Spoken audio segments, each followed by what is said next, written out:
My name is Rohitadasa. That is my initiated name, given by Srila Prabhupada. I joined the movement in 1972.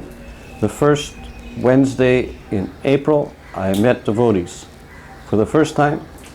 That following Saturday, I moved into the temple, and have lived in the temple since that time. The only time I have lived on the outside is while visiting family members and traveling from one temple to another, or do some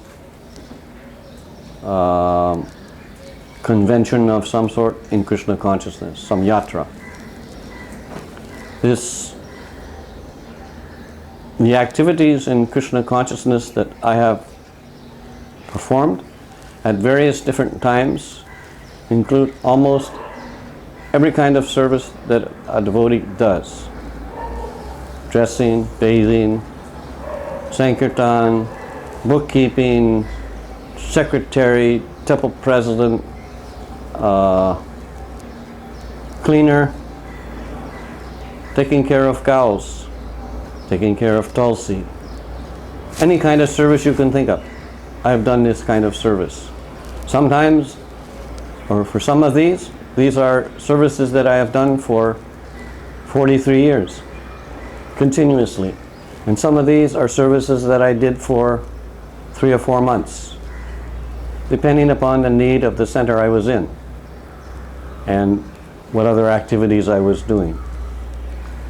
So I have spent this whole life doing this. The other day, one person asked me, actually just this morning, he asked me what made me devote my life to this activity.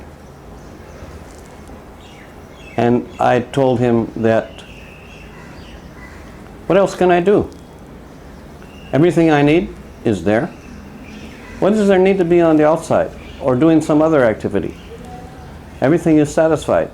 I feel happy and content. So why should I go somewhere else and do some other activity? There's no need for this change.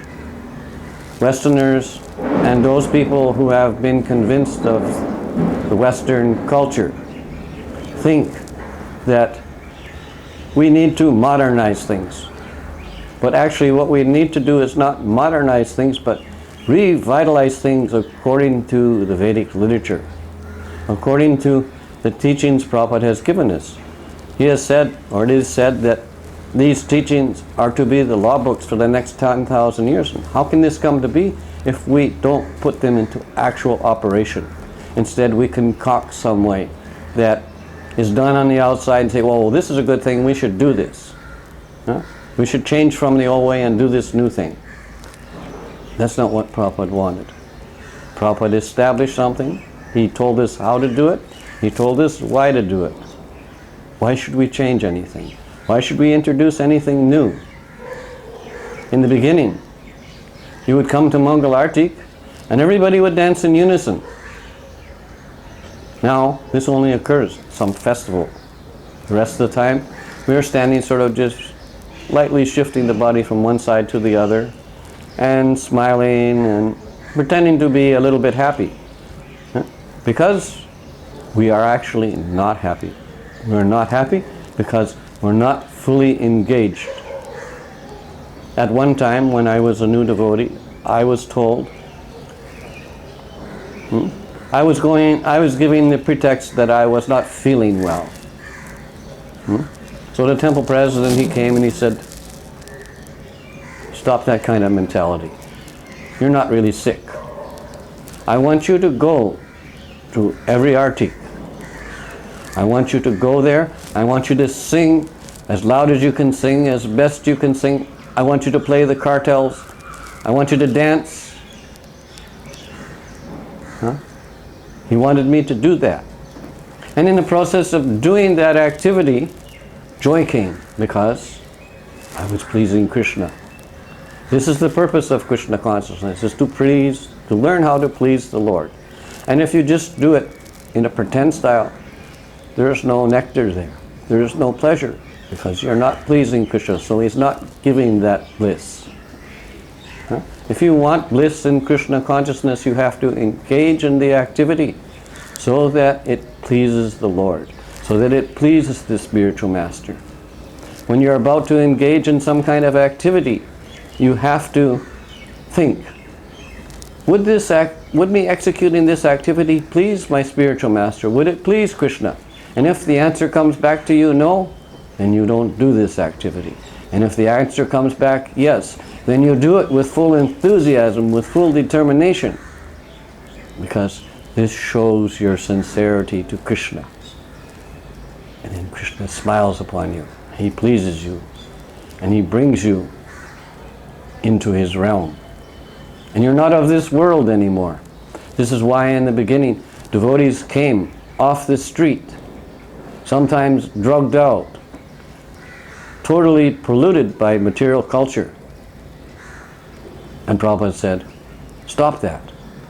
Do this. Huh? In the beginning, Prabhupada was going, buying the bhoga. He was bringing it, preparing it. He was offering it.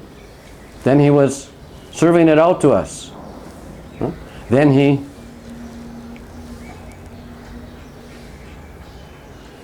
having served out to us, we would get up, walk away, and he cleaned up after us.